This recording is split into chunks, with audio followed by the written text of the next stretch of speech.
যে কোরআন হচ্ছে সর্বশ্রেষ্ঠ, আসমান জমিন যা কিছু দেখি সবার চেয়ে দামি হচ্ছে আল্লাহ পাকের কোরআন।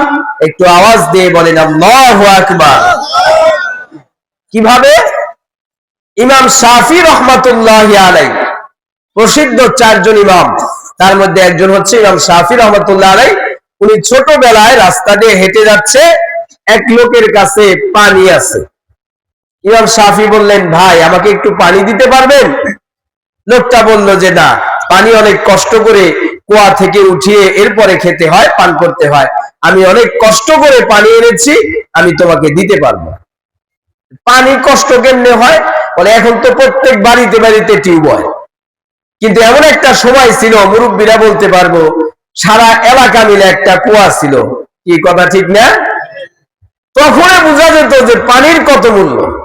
এটা তো বহুত আগের কথা, আজ থেকে প্রায় 1000 বছর আগের কথা। তখন তো আরো অবস্থা খারাপ পানি। ইমাম শাফি যখন পানি চাইলেন, দিল না।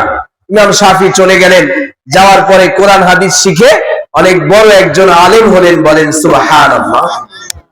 আর যেই ব্যক্তি পানি দেয় নাই, ওই ব্যক্তির পরবর্তীতে একটা মেয়ে হইছে, মেয়ে হইয়া বিবাহের উপযুক্ত হইছে। এখন এই স্বামী মানে ওই লোকটা তার স্ত্রীর সাথে রাত্রে যখন শুয়ে থাকে, স্ত্রী বলে, স্বামী গো, আমার মেয়ে বড় হয়েছে, বিবাহ দিতে হবে, এই বিয়ের মধ্যে তুমি কি খরচ করবা? তো স্বামী বলে, যাও 2টা গরু জবাই দিব। আবার কোনদিন বলে 4টা গরু জবাই দিব। মানে টাকা পয়সা আছে, এক এক দিন এক এক আলাপ আলোচনা স্ত্রীর সাথে করে। তো এই কথা বলতে বলতে হঠাৎ করে একদিন বলছে, আমি যদি আমার মেয়ের বিবাহের মধ্যে আসমান জমিনের চেয়ে দামি জিনিস না দিতে পারি, তাহলে তুমি আমার স্ত্রী কি তালাক। নাউজুবিল্লাহ। কথা তো বলছে হাসির ছলে, কিন্তু মাসআলা তো একটা ঘুরে গেছে গা। এখন মেয়ের বিবাহ দিলে স্ত্রী তালাক, আর স্ত্রীকে রাখতে গেলে মেয়েকে কোনোদিন বিবাহ দিতে পারবে? লোকটা বিপদে পড়ে গেল, কি করবে অবস্থায়? মেয়েকে রাখতে গেলে স্ত্রীর সাথে থাকতে পারবে, আর মেয়েকে বিবাহ দিলে স্ত্রী তালাক হয়ে যাবে। এমন পরিস্থিতিতে মসজিদের ইমাম সাহেবের কাছে গেলেন। ইমাম সাহেব, হুজুর আমি এই কাণ্ড করে ফেলেছি। ইমাম সাহেব বলে, আমি তো এই মাসআলার উত্তর জানি না, তুমি চলে যাও বর্তমান জামানার সবচাইতে বড় ইমাম ইমাম শাফি রহমাতুল্লাহি আলাইহির কাছে। লোকটা চলে গেলেন, সেখানে গিয়ে দেখে ইমাম শাফি মসজিদের মধ্যে বসা আছে। বললেন, আপনি কি ইমাম শাফি? বলে হ্যাঁ। বলে, আমার একটা মাসআলা আপনার কাছে নিয়ে এসেছি। কি মাসআলা? বলে, আমি বলেছি স্ত্রীকে আসমান জমিনের চেয়েও দামি জিনিস যদি আমার মেয়ের বিবাহের মধ্যে না দিতে পারি, তাহলে আমি আমার স্ত্রীকে বলেছি তুমি তালাক। এখন তুমি বলে পড়ে গেছি স্ত্রীকে রাখলে মেয়ে বিবাহ দিতে পারবো না, আর মেয়েকে বিবাহ দিলে স্ত্রী তালাক হয়ে যাবে। ইমাম শাফি তাকিয়ে দেখে, এটা তো ওই লোক যেই লোক আমাকে এক গ্লাস পানিও দেয় না। চিনে ফেলেছে। ইমাম শাফি বললেন, তোমার এই মাসআলার সমাধান আছে, তোমার স্ত্রীও থাকবে, মেয়েকেও বিবাহ দিতে পারবে, তবে একটা শর্ত আছে। কি? যেহেতু তুমি কৃপণ লোক, এই জন্য 1 ব্যাগ স্বর্ণ মুদ্রা নিয়ে আসতে হবে, গরিবদের মাঝে বন্টন করে দিব আগামী শুক্রবারে, এরপরে তোমাকে আমি মাসআলা দিয়ে দিব। আওয়াজ দিয়ে বলেন সুবহানাল্লাহ। কথা অনুযায়ী পরের শুক্রবারে 1 ব্যাগ স্বর্ণ মুদ্রা নিয়ে এসেছে। আসার পর ইমাম শাফির কাছে দিলেন, আমার মাসআলা দেন। ইমাম শাফি ওই স্বর্ণ মুদ্রাগুলি গরিব দুঃখীদের মাঝে বিলিয়ে দিয়ে লোকটাকে বললেন, শোনো হে ভাই, তুমি তোমার মেয়ের বিবাহের মধ্যে তোমার মেয়ের জামাইকে একটা কোরআনুল কারীম দিয়ে দিবে। আওয়াজ দিয়ে বলেন সুবহানাল্লাহ। লোকটা বলল, আমি তো বলেছি আসমান জমিনের চেয়ে দামি জিনিস। ইমাম শাফি বলে, শোনো, আল কুরআনু কালামুল্লাহি খায়রুম মিনাদ দুনিয়া ওয়া মা ফিহা। এই কোরআনের দাম কত তুমি জানো না? এই কোরআনের দাম হচ্ছে আসমান এবং জমিন এর মধ্যে যা কিছু আছে এসব কিছুর চেয়েও বেশি দামি হচ্ছে কোরআন। সুতরাং কোরআন যদি তুমি দিয়ে দাও তোমার কথা ঠিক থাকবো, আসমান জমিনের চেয়ে দামি জিনিস দিয়ে দিবা, তাহলে তোমার বউ তালাক হবে না, তোমার স্ত্রীকেও বিবাহ দিতে পারবে। তাহলে কোরআনের দাম কত আমরা জানলাম কি জানলাম? কোরআনের দাম সবার উপরে। আরেকবার আওয়াজ দিয়ে বলেন সুবহানাল্লাহ। কিন্তু এই কোরআনুল কারীমের তেলাওয়াত আমাদের মাঝে নাই। আগের দিনে মা চাচিরা কোরআনুল কারীমের তেলাওয়াত শিখতো, নিজের মেয়ে হলে ছেলেকে শিখায় আর না শিখায় মেয়েরে কোরআন শরীফ শিখাইতো। কারণ বিবাহ দিতে গেলে ওই বর পক্ষের লোকজন এসে আগে জিগাইতো যে মেয়ে কি কোরআন শরীফ পড়া পারে কি পারে না। এখনই কিন্তু আর কোরআনের কথা জিগায় না, এখন জিগায় বর্তমান যুগের সাথে তাল মিলে টাচ মোবাইল মেয়ে চালাইতে পারে কিনা, টেলিভিশনের রিমোট বুঝে কিনা, কথা বলেন। এইগুলা হইল জিগায়, এখন কোরআন শরীফ তেলাওয়াত করার কথা জিজ্ঞাসা করে না। তো এই পরিস্থিতির কারণে আজকে প্রত্যেকটা ঘরে ঘরে অশান্তি ঢুকে গেছে। মোবাইলের অশান্তি, টিভির অশান্তির কারণে কোরআনের শান্তি আর জায়গা পায়। অথচ যেই মা কোরআনুল কারীমের তেলাওয়াত করে ওই মায়ের গর্ভ থেকে যেই সন্তান হবে ওই সন্তানটা নেককার সন্তান হবে, ভালো সন্তান হবে, মেধাবী সন্তান হবে। কখনো যদি ভুল পথে চলে যায় আল্লাহ রাব্বুল আলামিনের মেহেরবানিতে কোনো না কোনো একটা কাজের দ্বারা আবার সে ফিরে আসবে। বলেন সুবহানাল্লাহ। এক ব্যক্তির নাম ছিল বিশর হাফি।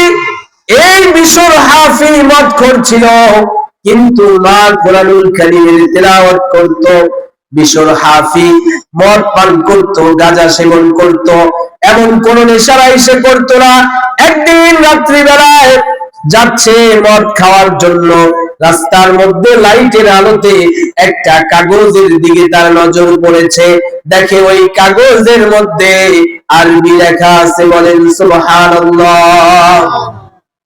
বিশর হাফি পড়তে পারে না, কিন্তু সে দেখতেছে এটা আরবি লেখা। উনি মনে করলেন হয়তো এটা আল্লাহর কোরআনের আয়াত হবে, সুতরাং আমি খারাপ হতে পারি, কোরআনুল কারীমের আয়াতকে মাটিতে ফেলে রাখা যাবে না। বিশর হাফি সেই কাগজের টুকরাটা উঠায় নিল। উনি ভাবলেন আজকে আর মদ পান করার জন্য যাব না, বাড়িতে চলে যাই, মাকে গিয়ে জিজ্ঞেস করি, মা যেহেতু কোরআন তেলাওয়াত করতে পারে, দেখি মা বলতে পারে কিনা এখানে কি আছে। তো বাড়িতে আসতে ইশারার পরে মা কোরআনুল কারীমের তেলাওয়াত করতেছে, আওয়াজ দিয়ে বলেন সুবহানাল্লাহ। বিশর হাফি বলতেছে, মা আজকে আমি মদ পান করতে যাওয়ার সময় রাস্তার মধ্যে একটা কাগজের টুকরা পেয়েছি, ওই কাগজের টুকরার মধ্যে আরবি লেখা আছে, মা একটু পড়ে শোনাও না এইখানে কি লেখা আছে। মা কাগজটা হাতে নিয়ে চোখের পানি ঝরঝর করে ফেলে বলে, বাবারে হয়তো আল্লাহ রাব্বুল আলামিন তোকে হেদায়েত দিবে। বলে, মা গো কি হেদায়েত দিবে, এখানে কি লেখা আছে? মা বলতেছে এইখানে লেখা আছে বিসমিল্লাহির রহমানির রহিম। বিশর হাফি বুঝে না এটা কি। মাকে বলতেছে, মা এটা কি বললা তুমি? মা সহজ ভাবে বুঝিয়ে দেয়, বাবারে এইটা একটা কোরআনুল কারীমের আয়াত, এখানে তোমার আমার রব রহমান আল্লাহ, রহিম আল্লাহর নাম লেখা আছে। এখানে আল্লাহ তাআলার দুইটা গুণবাচক নাম আছে। বিশর হাফি বলে, মাগো এখানে যেহেতু আল্লাহর নাম লেখা আছে, এটা যেখানে সেখানে রাখা যাবে না, তুমি আমার কাছে দাও, আমি এটাকে পরিষ্কার পরিচ্ছন্ন করে সুন্দর একটা কাপড় দিয়ে পেঁচিয়ে আলমারির উপরে রেখে রাত্রে ঘুমিয়ে গেছে। স্বপ্নের ঘরে স্বপ্ন দেখে আল্লাহ রাব্বুল আলামিন জানিয়ে দিলেন, বিশর হাফি তুই আমার নামকে মুহাব্বত করে, আমার নামকে ভালোবেসে মুহাব্বত করে যেভাবে তুই সুন্দর একটা কাগজের কাপড়ের মধ্যে পেঁচায়া আলমারির উপরে রেখে দিলি, আমি আল্লাহ পাক তোর নামের সমস্ত গুনাহ মুছে দিয়ে তোর নামটাকে জান্নাতের খাতায় লিখে দিলাম। কোরআনুল কারীম, এজন্য মা বোনদেরকে বলবো কোরআনুল কারীমের তেলাওয়াত শুরু করে দেন। উম্মতে মুহাম্মাদের মধ্যে একটা ইতিহাস পাওয়া যায়, একজন মহিলা 40 বছর একাধারে কোরআনুল কারীমের আয়াত দিয়ে কথা বলেছে। আওয়াজ দিয়ে বলেন সুবহানাল্লাহ। মুসলিম মনীষীদের অবাক করা জবাব এই বইয়ের মধ্যে ঘটনাটি এনেছে। একজন মুহাদ্দিস ছিলেন, অনেক বড় মুহাদ্দিস, ওনার নাম হচ্ছে মুবারক রহমাতুল্লাহি আলাইহি। তো উনি হজে গিয়েছে, মরুভূমির মধ্যে দেখে একজন মহিলা একেবারে পর্দা আবৃত অবস্থায় সেখানে বসে আছে। তাহলে পর্দা যেহেতু আছে, আমরা কি মনে করতে পারি মহিলারা হিন্দু না মুসলমান? সবাই বলে হিন্দু না মুসলমান। বর্তমানে আমাদের ধর্মীয় আর বিধর্মীয় মানুষের মধ্যে, মহিলাদের মধ্যে কোনটা মুসলিম মহিলা এটা সহজে বোঝা যায় না, কারণ পর্দা বসিদা তো তাদের মধ্যে নাই। মনে করে এখন তো আবার ডিজাইনের বোরকা বের হইছে, হ্যাঁ বোরকা পরার চেয়ে বোরকা না পরে থাকলেই মনে হয় ভালো হয়, এইরকম একটা পরিস্থিতি। কথা ঠিক কি? বোরকা পরলে যদি না বোরকা পরার মতো হয়ে যায়, ওটা তো বোরকা পরা হয় না। এমন ভাবে বোরকা পরতে হবে যাতে করে অন্য একটা পুরুষ দেখলে মনে করে বুড়া পিড়ি আবার করতে গিয়ে। বোরকা পরলে বুড়া বুড়ি যদি যুবতীর মতো দেখা যায়, তাহলে তো বোরকা পরার চেয়ে না পরাই ভালো। কি বানান? এই জন্য পর্দা আবৃত অবস্থায় রয়েছে আব্দুল্লাহ ইবনে মুবারক রাহমাতুল্লাহ আলাইহি। সেখান থেকে যাওয়ার সময় দেখে মহিলা, তো মহিলাকে সালাম দিয়েছে, আসসালামু আলাইকুম ওয়া রাহমাতুল্লাহ। আব্দুল্লাহ ইবনে মুবারকের সালামের জবাব দিবে ওয়া আলাইকুমুস সালাম, কিন্তু মহিলা ওয়া আলাইকুমুস সালাম না বলে মহিলা কোরআনুল কারীমের আয়াত দিয়ে বলে সালামুন কাওলাম মির রাব্বির রহিম। আয়াতের অর্থ হচ্ছে আল্লাহ রাব্বুল আলামিন যখন আল্লাহ চাহে তো আমাদেরকে নিয়ে যখন জান্নাতের মধ্যে থাকবে, তখন আল্লাহর পক্ষ থেকে আমাদেরকে বলা হবে সালাম। জান্নাতে আল্লাহর পক্ষ থেকে সালাম দেওয়া হবে, কিন্তু আমরা আজকে দুনিয়ায় ওই সালাম কালাম ভুলে গেছি। আওয়াজ দিয়ে বলেন কথা ঠিক কি? আগে ছোট ছোট বাচ্চারা মুরব্বিদেরকে দেখলে সালাম দিত কি দিত না?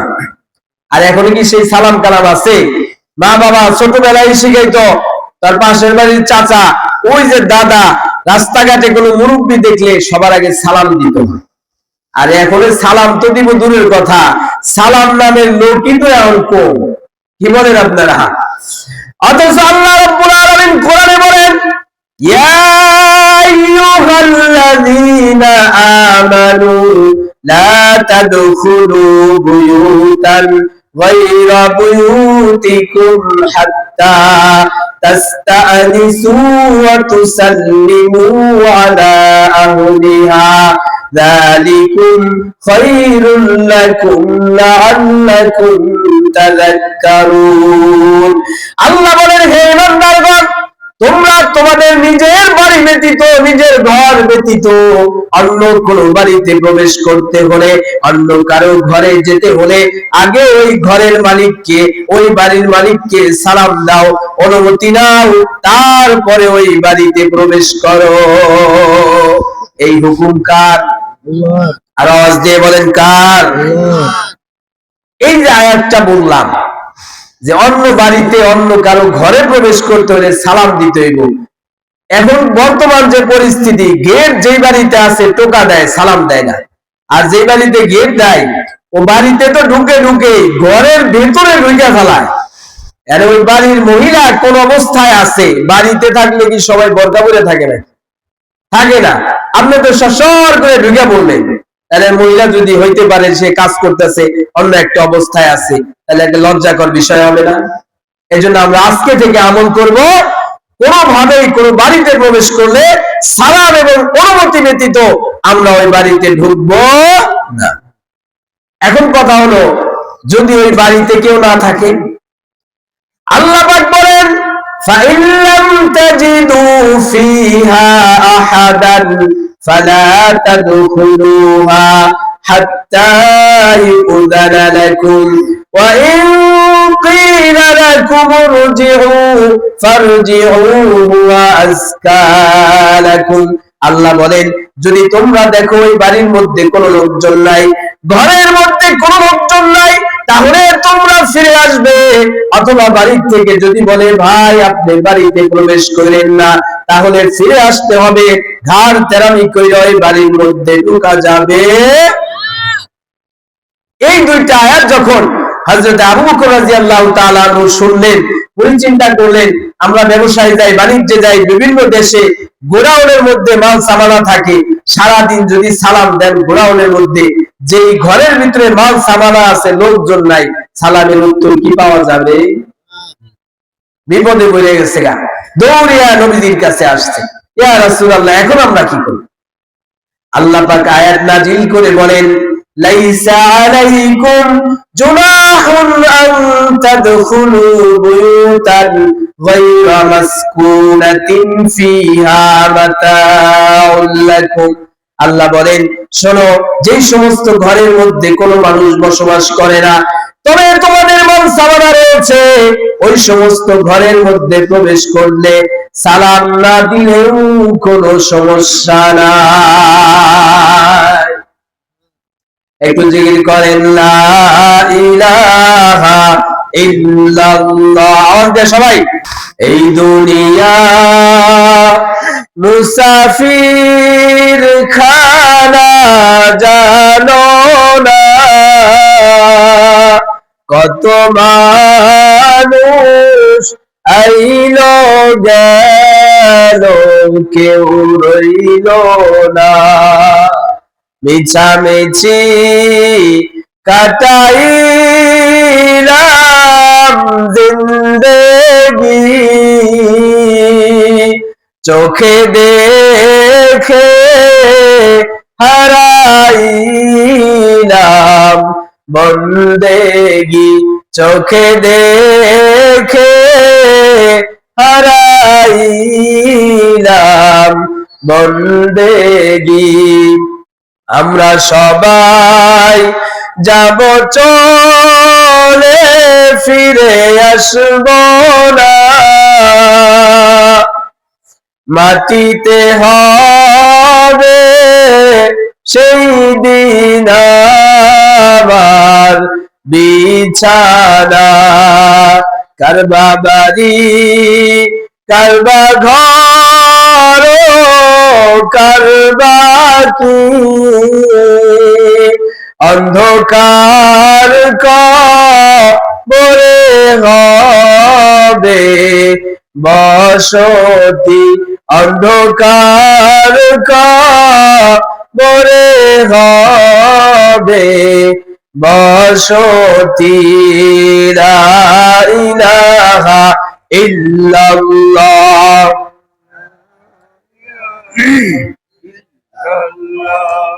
লা ইলাহা ইল্লাল্লাহু মুহাম্মাদুর রাসূলুল্লাহ সাল্লাল্লাহু আলাইহি ওয়াসাল্লাম।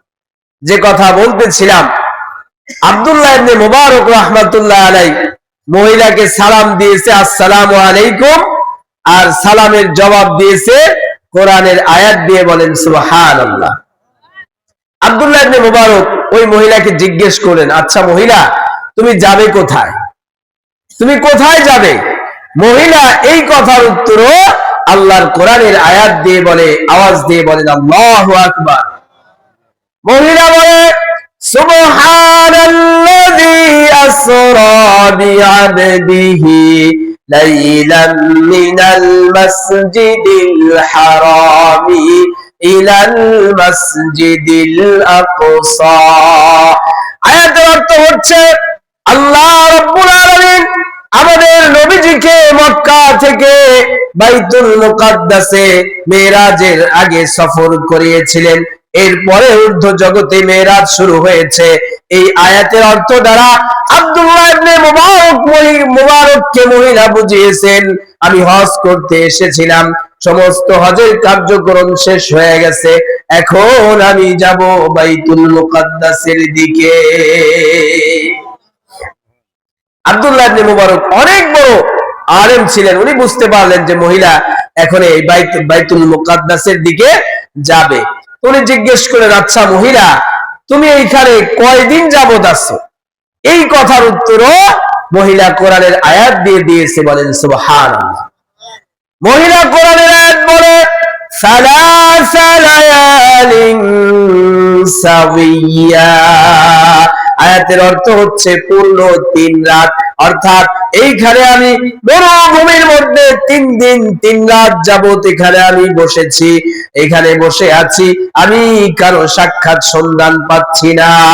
আব্দুল্লাহ ইবনে মুবারক জিজ্ঞেস করলেন, আচ্ছা মহিলা, তুমি এই 3 দিনে কি খাবার খেয়েছো? তোমার খাবারের ব্যবস্থা হয় কোত্থেকে?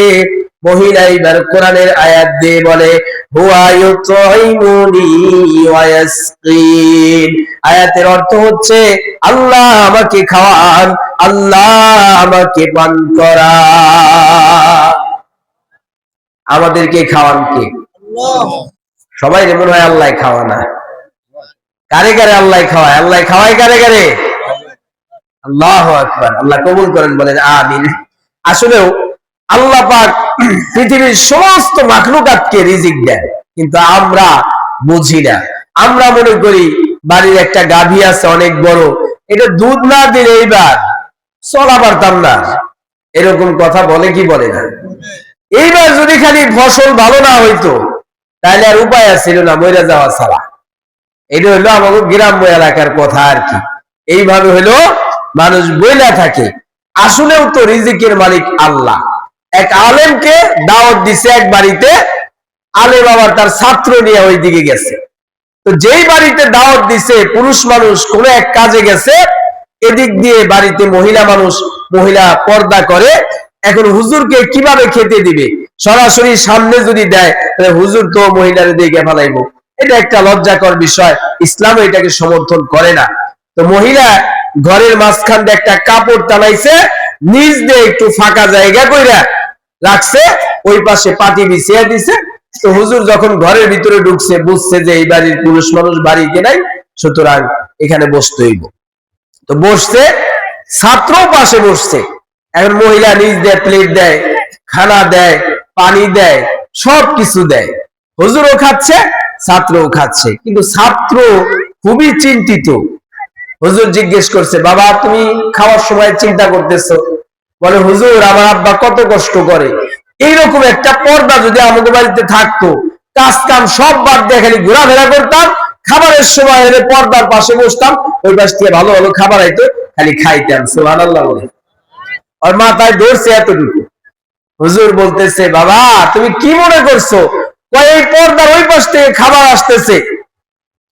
হুজুর বলতেছে, বাবা তা না, এই পর্দা ওই পাশেও আরেকজন ব্যক্তি আছে, যেই ব্যক্তি আমাদের জন্য নিজ দিয়ে প্লেট দিচ্ছে, খাবার দিচ্ছে, গোস্ত দিচ্ছে, মাছ দিচ্ছে, বিভিন্ন ধরনের খাবার দিচ্ছে। এটা পর্দার ওই পাশ থেকে আসতেছে ঠিকই, কিন্তু ওই পাশেও একজন ব্যক্তি আছে। আমি আপনি মনে করি গাভীর দুধ আসতেছে, কিন্তু এই গাভীর দুধের পেছনে রব্বুল আলামিনের হাত আছে। ফসল জমিন থেকে আসতেছে, জমিন এমনি এমনি ফসল দিতে পারে না, এই জমির পেছনে একজন আছে, তিনি কে? আর আওয়াজ দিয়ে বলেন কে? মহিলা উত্তর দিলেন, আল্লাহ পাক আমাকে খাওয়ান, আল্লাহ আমাকে পান করান। আব্দুল্লাহ ইবনে মুবারক জিজ্ঞেস করলেন, আচ্ছা মহিলা তুমি কি খাইছো না খাইছো জানি না, আমার কাছে কিছু খাবার আছে, আমি তোমাকে দিতে চাই, তুমি খাবে কিনা? মহিলা বলতেছে, সুম্মা আতিম্মুস সিয়ামা ইলাল লাইল। আল্লাহু আকবার বলেন।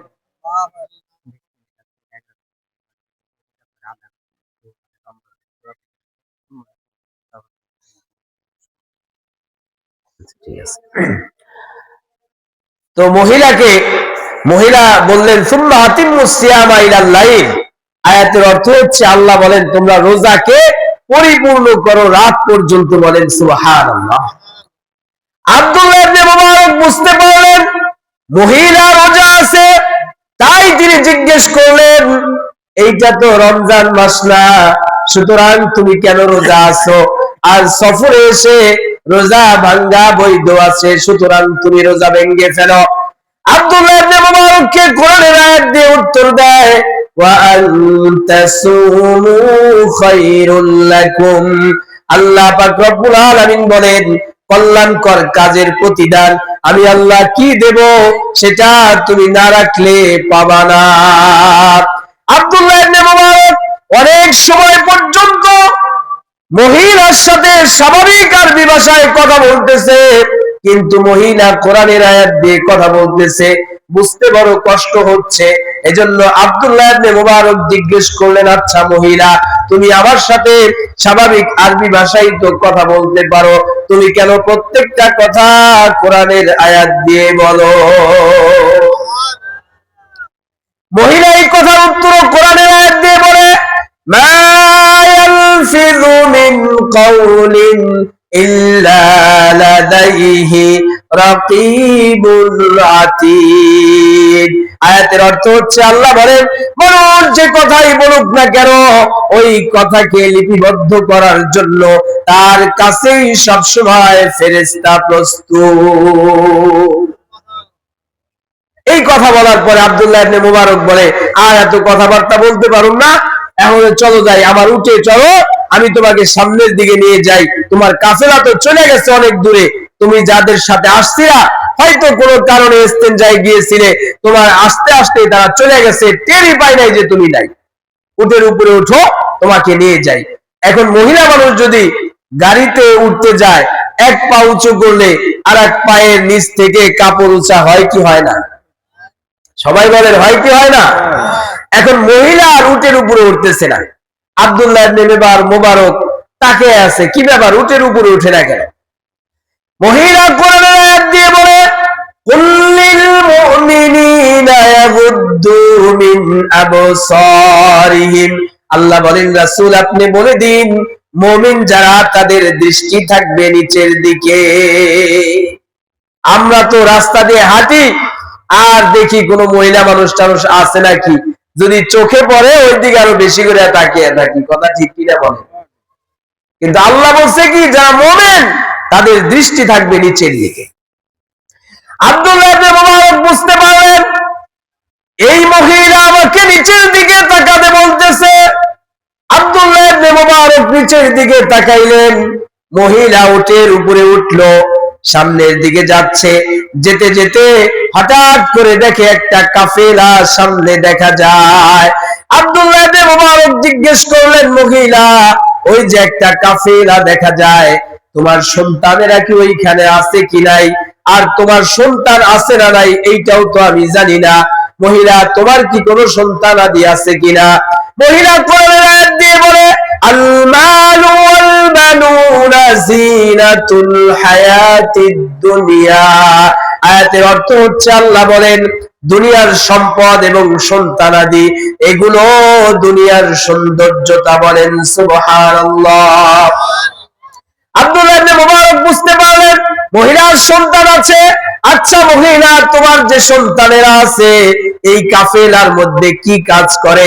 একটা কাফেলার মধ্যে কয়েক শ্রেণীর লোক থাকে, কিছু লোক আছে রান্না বাড়া করে, কিছু লোক আছে সামানা পত্র রেডি রাখে, কিছু লোক আছে ওই সাহাবা একরামকে ওই সাথীদেরকে রাস্তা দেখায়। আপনার সন্তানেরা এই কাফেলার কোন কাজের মধ্যে আছে?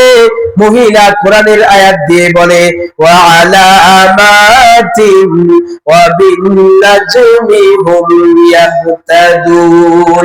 আয়াতের অর্থ হচ্ছে রব্বুল আলামিন বলে আমি আকাশের তারকাগুলি সৃষ্টি করেছি যাতে মানুষ আকাশের তারকার মাধ্যমে রাস্তা দেখতে পায়।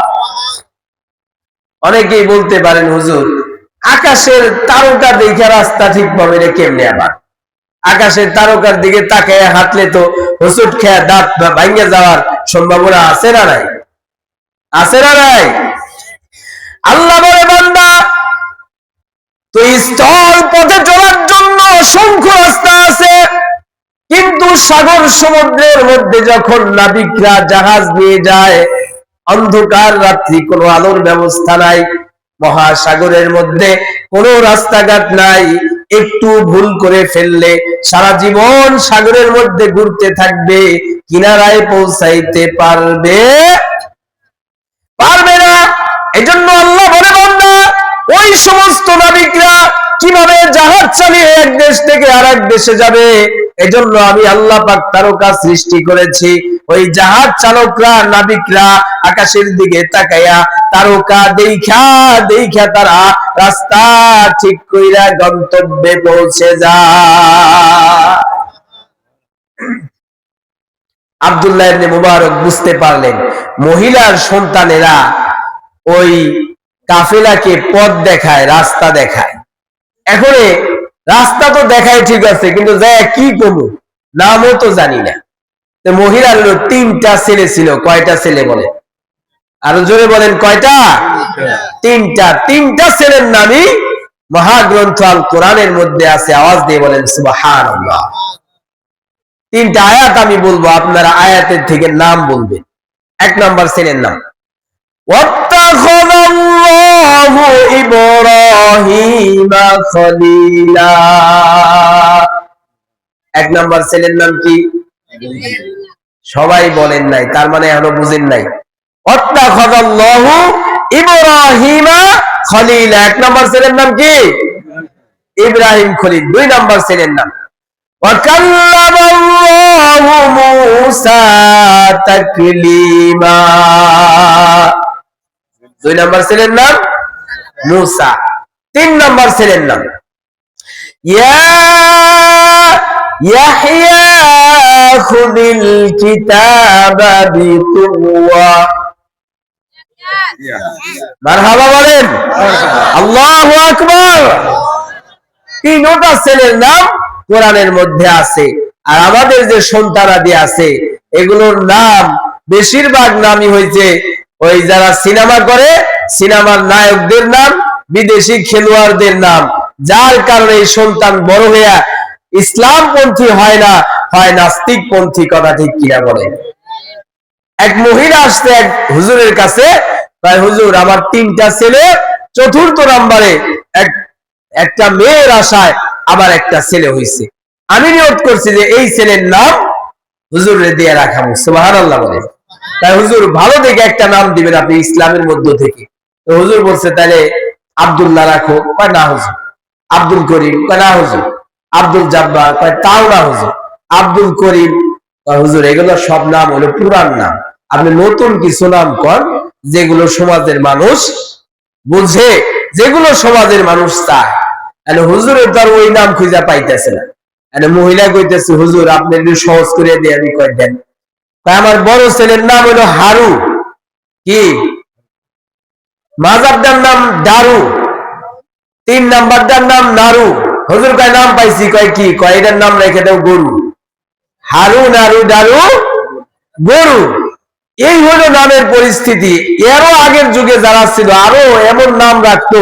শনিবারে হইলে সোনামিয়া, রবিবারে হইলে এইগুলো হয়তো নাম রাখতো। বর্ষা মাসে হইলে নাম রাখতো ভাষা, মানে ভাইসা ভাইসা আসে, এই জন্য নাম রাখতো ভাষা। এক পিওরা ছিল, এক বাড়িতে আসছে, বিদেশ থেকে টাকা পাঠাইছে, নিয়ে আসছে। এই ঘটনাক্রমে কোনো একভাবে তার আত্মীয়। মহিলা মানুষ বলতেছে ভাই আমাকে গেদার বাপে টাকা পাঠাইছে, তুমি নিয়ে আসছাও, আত্মীয় লাগো কোন রকম, না খায়া কিন্তু যাইয়া পারবে না। কয় না আমার তাড়াতাড়ি, কয় না একটু খায়া যাওয়ার লাগবে। তো আগেকার দিনে তো অভাব অনটন ছিল, পিয়ন মনে করলো যে তাইলে কিছু খাইয়াই যায়। কয় তাইলে ঠিক আছে ব্যবস্থা করেন। কয় পচা ভাত নিয়ে আসে। পচা হইলো এর বড় ছেলের নাম। পচা ভাত নিয়ে আয়। এখন এই লোকটা চিন্তা করছে কয় কিরে, না খেয়ে বললেও তো পচা ভাত খাবো না, কি করেন আপনারা? কয় না না হয়েছে আলহামদুলিল্লাহ, যা আদর যত্ন করছেন আলহামদুলিল্লাহ অনেক ভালো হয়েছে, আর দরকার নাই, আমি এখন চলে যাবো। কয় না না খেয়ে যাও লাগবো, বাসি তাড়াতাড়ি ডাইলাম। দ্বিতীয় ছেলের নাম কি? বাসি, মানে পচা ভাত আর বাসি ডাল। এখন ওই লোকটা কয় আমাদের কাছে মা পৌঁছাই, দোয়া চাই, আমার খাওয়ার ইচ্ছা শেষ, আমি আর খাবো না, আমি চলে যাবো। টান দিয়ে ধরে কয় মইত্যা, তাড়াতাড়ি পানি আন। 3 নাম্বার ছেলের নাম কি? মইত্যা। আর পচা ভাত, বাসি ডাল আর মইত্যা পানি আনা, এই সমস্ত নাম রাখলে ভবিষ্যতে ইসলাম মানবে বলে আশা করা যায়। এজন্য নাম রাখতে হবে কোরআন থেকে, নাম রাখতে হবে সাহাবায়ে কেরামের নামের সাথে মিল রেখে। কিয়ামতের দিন নামের উসিলায় লক্ষ লক্ষ মানুষকে আল্লাহ জান্নাতে দেবে। কিয়ামতের দিন আল্লাহ ডাক দিবেন আবু বকর, লক্ষ লক্ষ আবু বকর সামনে যাবে।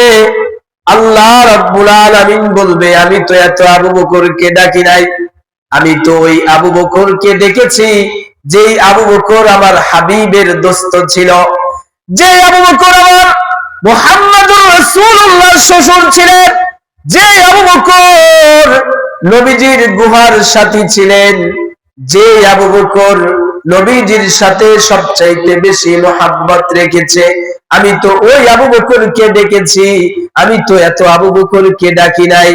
লক্ষ লক্ষ আবু বকর বলবে আল্লাহ তুমি তো এই কথা বলো নাই যে ওই আবু বকর আসো, যেই আবু বকর রাসূলের বন্ধু এবং শ্বশুর ছিল। তুমি আবু বকর বলেছো, আমরা আবু বকর যত আছি সমস্ত আবু বকর এসেছি, এখন আমাদেরকে তুমি কিভাবে ফেরত দিবা?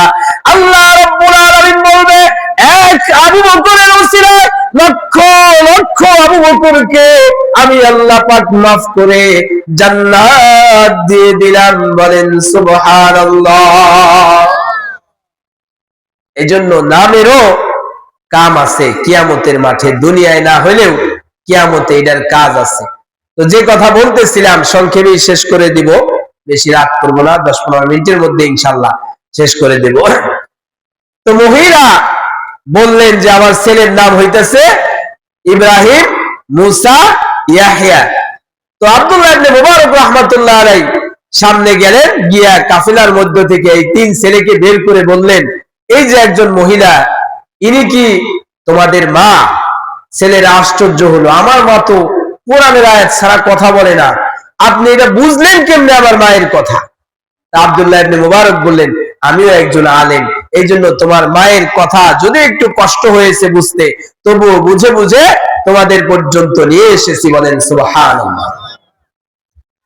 আব্দুল্লাহ ইবনে মুবারককে 3 ছেলে মিলে বললেন ভাই আপনি এখানে বসেন, আপনার জন্য আমরা মেহমানদারির ব্যবস্থা করব। মেহমানদারির ব্যবস্থা করলেন। মহিলা কোরআনের আয়াত দিয়ে খেতে বলতেছে। বলেন সুবহানাল্লাহ। মহিলা কোরআনের আয়াত বলে কুলু ওয়াশরাবু হানিআম বিমা আসলাফতুম ফিল আইয়ামিল খালিয়া। আয়াতের অর্থ হচ্ছে আল্লাহ রাব্বুল আলামিন জান্নাতবাসীদেরকে বলবে, জান্নাতবাসীরা দুনিয়ায় অনেক কষ্ট করেছো, খাবার পাও নাই, পোশাক পাও নাই, নামাজের সময় করে নামাজ পড়েছো, আবার ইবাদত করেছো, কষ্ট করেছো, শীতের রজনীতে সুন্দর খেতা সুন্দরী নারী স্ত্রীকে রেখে তুমি নামাজ পড়েছো, আর তোমার কোনো কষ্ট নাই, যত মনে চায় খাও, যত মনে চায় পান করো, যা ইচ্ছা তাই করো, জান্নাতের ভিতরে কোনো বাধা নিষেধ নাই। বলেন সুবহানাল্লাহ। সেই জান্নাতে আমাদের যাওয়ার ইচ্ছা আছে না নাই? আওয়াজ দিয়ে বলেন আছে না নাই?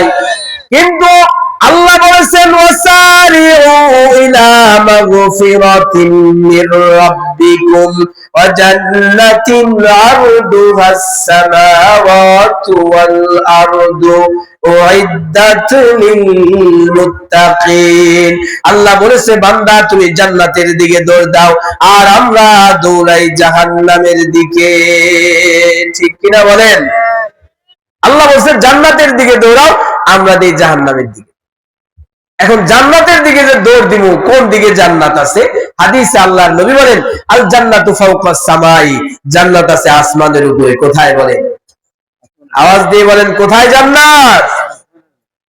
কিতাবের ভিতরে লিখেছে জান্নাত যে আসমানের উপরে আছে, কত উপরে? বলে এই পৃথিবীর থেকে আমরা যে সূর্য দেখতে পাই, বিজ্ঞান বলে এই জমিন থেকে সূর্যের দূরত্ব 9,30,00,000 মাইল। এত উপরে ঝুলিয়ে রাখছেন কে? আল্লাহ। এই সূর্যটা পৃথিবীর চেয়ে 13,00,000 গুণ আওয়াজ দিয়ে বলেন আল্লাহু আকবার। তাফসীরে রুহুল বায়ানের মধ্যে লিখেছেন, এই যে জমিন থেকে 9,30,00,000 মাইল উপরে ওঠা হলো, জান্নাতের কোন নামগন্ধ পাওয়া যায় নাই। তাহলে কোথায় জান্নাত? বলে আরো উপরে উঠতে হবে। তাফসীরে রুহুল বায়ানের মধ্যে বলে এই জমিন থেকে নিয়ে সূর্য যত দূরে, আরো এই পরিমাণ দূরে হচ্ছে তারকা। পৃথিবীর থেকে তারকার দূরত্ব যেটা সবচাইতে নিচের তারকা, বিজ্ঞান এটার নাম দিয়েছে প্রক্সিমা সেন্টারাই। বিজ্ঞান বলে জমিন থেকে প্রক্সিমা সেন্টারাই যে তারকা আছে সবার নিচে, সেটাও জমিন থেকে 25,00,000 মাইল উপরে। এত উপরে আমরা গেলাম, জান্নাত পাইছেননি আপনারা? তাহলে আরো উপরে উঠতে হবে, রাজি আছেননি? আরো উপরে যেতে হবে। তাফসীরে রুহুল বায়ানের মধ্যে রেখে এই জমিন থেকে নিয়ে প্রথম তারকা যত উপরে, আরো এই পরিমাণ উপরে উঠলে পাওয়া যাবে প্রথম আসমানের তলা। সুবহানাল্লাহ। এক শ্রেণীর বিজ্ঞানী আছে, তারা বলে আসমান বলতে কিছু নাই। নাউজুবিল্লাহ। বলে আল্লাহ বলেন ফাসাওয়াহুন্না সাবআ সামাওয়াত, আমি 7টা আসমানকে স্তরে স্তরে সাজাইছি। আর বিজ্ঞান বলে আসমান বলতে কিছু নাই। আপনারা বিজ্ঞান মানবেন না আল্লাহরে মানবেন? সবাই বলেন কাকে মানবেন? তাহলে এর প্রমাণ কি? ছোট্ট একটা উদাহরণ দিলে বুঝতে পারবেন। এক মহিলা, তার ছেলে লম্বা হইতেছে 1.5 হাত। এখন এই ছেলের বিয়ে করলে তো 5 হাত নিয়ে দিব নাকি? ছেলেকে বিবাহ করেছে, মহিলা হইতেছে 1 হাত লম্বা। মানে 1 হাত লম্বা যে মহিলা, তার হাত আর কতটুকু হবে? 1/2 হাত। মহিলা রান্না চড়িয়েছে, বলতেছে যে বৌমা, বলে কি? তাড়াতাড়ি পুকুরের থেকে একটু পানি নিয়ে আসো, কলসিত করে তরকারির ভিতরে ঝোল দিতে হইবে, পানি দিতে হইবে। তো গেছে, যাওয়ার পরে পানি নিয়ে আইসা খালি গুরুর মুরুর করতেছে ভিতরে হাত দিয়ে। শাশুড়ি বলতেছে কি ব্যাপার বৌমা, তরকারি পুড়ে গেল, তোমার পানির কোনো খবর নাই, এক কলসি পানি আনতে কি এত সময় লাগে? ছেলের বউ বলতেছে মা, আমি তো পানি অনেক আগেই নিয়ে আসছি, তাহলে দাও না কেন? কয়েকটা ঘটনা ঘটে গেছে। কি? বলে আপনি যে বিবাহের সময় স্বর্ণের একটা হার দিছিলেন, ওইটা পানির কলসের মধ্যে পড়ে গেছে, অনেক খুঁজতাছি কিন্তু পাইতেছি না।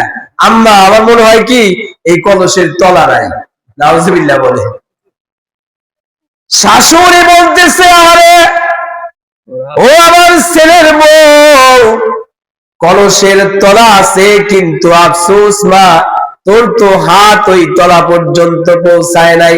তুই 1 হাত মানুষ, তোর হাত হচ্ছে 1/2 হাত, কলসি হচ্ছে 1 হাত। তুই সারা জীবন তো 1/2 হাত দিয়া স্বর্ণের মালা খুঁজলে পাবি না। আল্লাহ বলেন ও দুনিয়ার বিজ্ঞানীরা, তোদের অস্ত্র তো 1/2 হাত, আমার আসমান হচ্ছে 1 হাত। 1/2 হাতের অস্ত্র দিয়া তুই কিভাবে আমার আসমান দেখতে পারবি?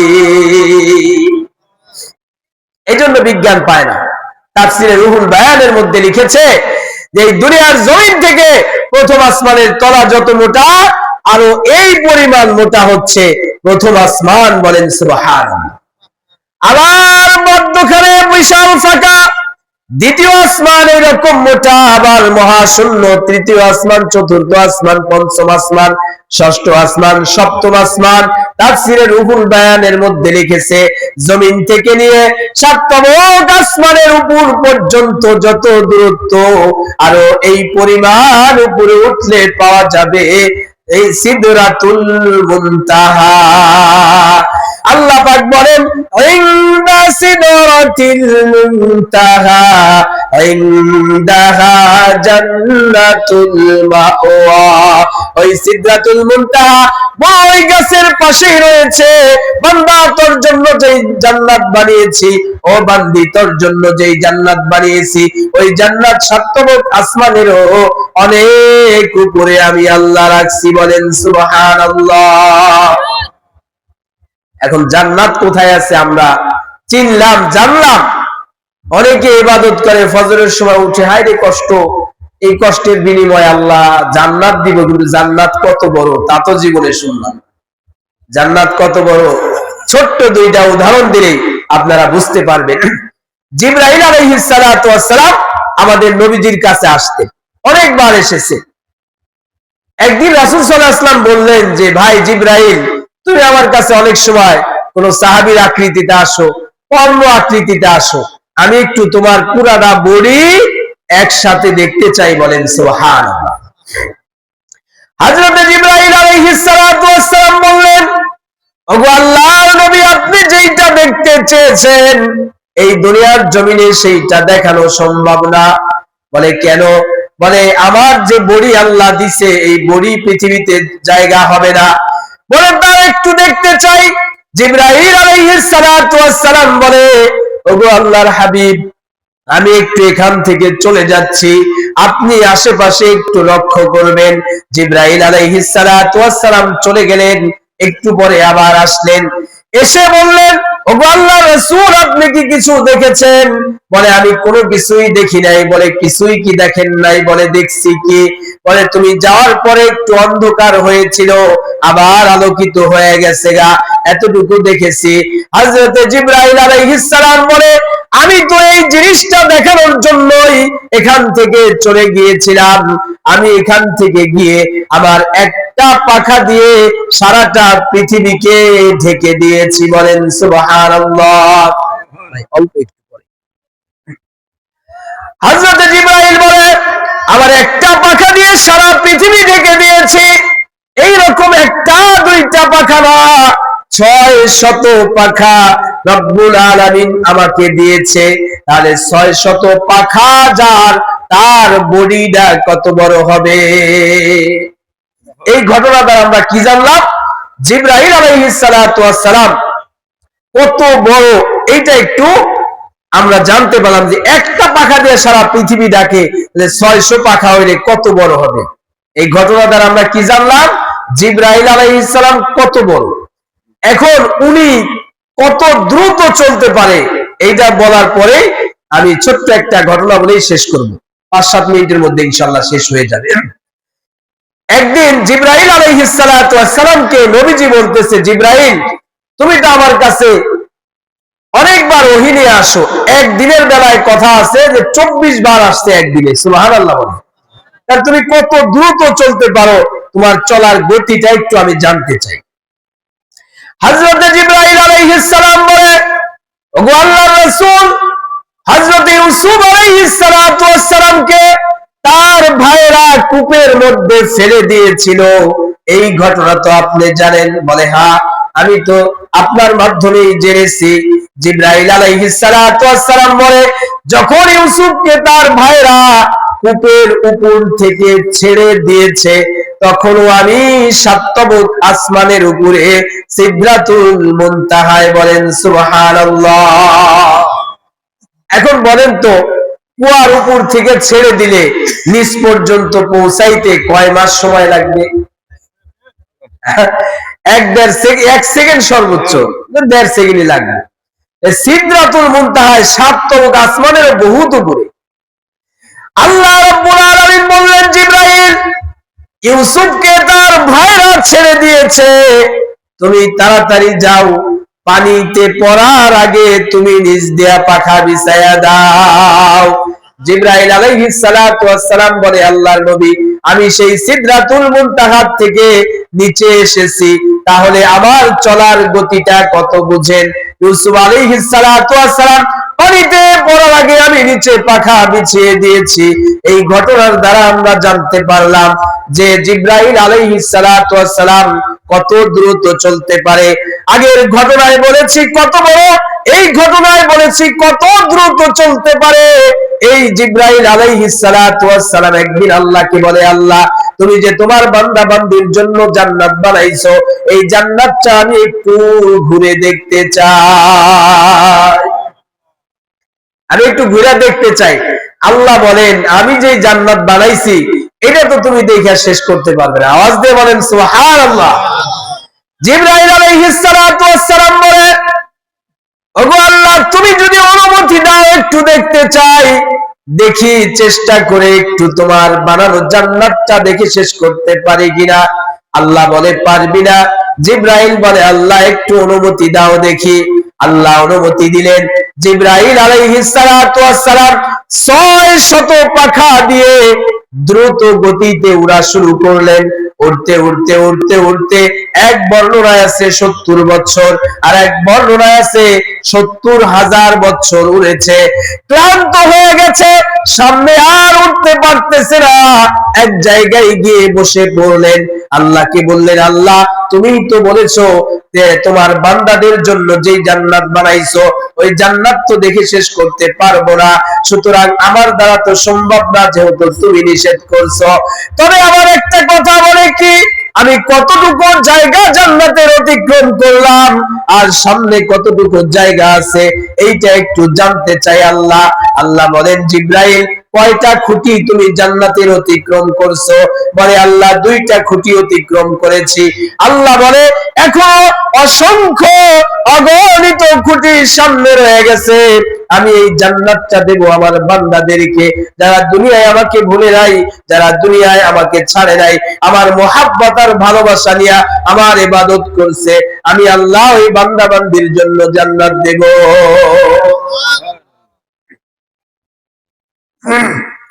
আর ওই জান্নাতে তো আমরা যেতে চাই ইনশাআল্লাহ। আমি একটা ঘটনা ওইখানে রেখে আসছি, যে ঘটনার থেকে এই দিকে আসছি, যে মহিলা খাইতে দিছে আব্দুল্লাহ ইবনে মুবারক রাহমাতুল্লাহ আলাইহিকে, যে কুলু ওয়াশরাবু, কুলু ওয়াশরাবু, কুলু ওয়াশরাবু, তুমি খাও এবং পান করো। তখন আব্দুল্লাহ ইবনে মুবারক বললেন ওই মহিলাকে এবং মহিলার সন্তানদেরকে যে যেহেতু মেহমানদারি করাবে, আমি এই খাবার খাবো না যতক্ষণ পর্যন্ত এই মহিলা না বলবে যে এই মহিলা কেন কোরআনের আয়াত দিয়ে কথা বলে। তখন ওই মহিলা বলেছে, মা ইয়ালফিযু মিন কাওলিন ইল্লা লাদাইহি রাকীবুন আতীদ। আল্লাহ বলেছেন মানুষ যেই কথাই বলুক তার ওই কথাটাকে লিপিবদ্ধ করা হয়। মহিলার ইচ্ছা তার পরকালের আমলনামায় কোনো কথা থাকবে না, শুধু থাকবে কোরআনের আয়াত, শুধু থাকবে কোরআনের আয়াত, শুধু থাকবে কোরআনের আয়াত। আল্লাহ পাক আমলনামা দেখে যেন বলে, আমার এই বান্দির আমলনামায় আমার কোরআন আর কোরআন, এই বান্দির কোনো হিসাব হবে না, বিনা হিসাবে আল্লাহ জান্নাতে চলে যাও। বলেন সুবহানাল্লাহ। এজন্য মা বোনদেরকে বলবো, মা বোনেরা কোরআনুল কারীমের তেলাওয়াত করবেন। আর এখানে যারা আছেন ভাইরা বাবাজিরা, আমাদেরও কোরআনুল কারীমের তেলাওয়াত করতে হবে, কোরআন শিখতে হবে। অনেকেই মুরব্বী আছেন, মনে করেন যে আপনি আপনার এই জীবনে কোরআন শরীফ শিখতে পারবেন না, ধরে নিলাম, কিন্তু আপনি তো হুজুরের কাছে গিয়ে ছাত্র হইতে পারবেন। কি বলেন আপনারা? তো ছাত্র অবস্থায় শিখতেছেন শিখতেছেন, শেখা শেষ হয় নাই, ছাত্র অবস্থায় আপনি মারা গেছেন, আল্লাহ পাক আপনাকে শাহাদাতের মর্যাদা দান করবে। বলেন সুবহানাল্লাহ। তাহলে আমরা কারা কারা যারা কোরআন শরীফ পারি কোরআন শরীফ তেলাওয়াত করব, যারা পারি না শিখবো, কারা কারা শিখবে একটু হাত তুলি। মা বোনেরা নিয়ত করেন, ইনশাআল্লাহ কোরআনুল কারীমের তেলাওয়াত আমরা শিখবো, কোরআন পড়বো, আল্লাহর সাথে কথা বলবো, এরপরে যেন আল্লাহ ঈমানের সহিত আমাদেরকে মৃত্যু দান করেন। সবাই বলেন আমিন। ওয়া আখিরি দাওয়ানা আলহামদুলিল্লাহি রাব্বিল আলামিন।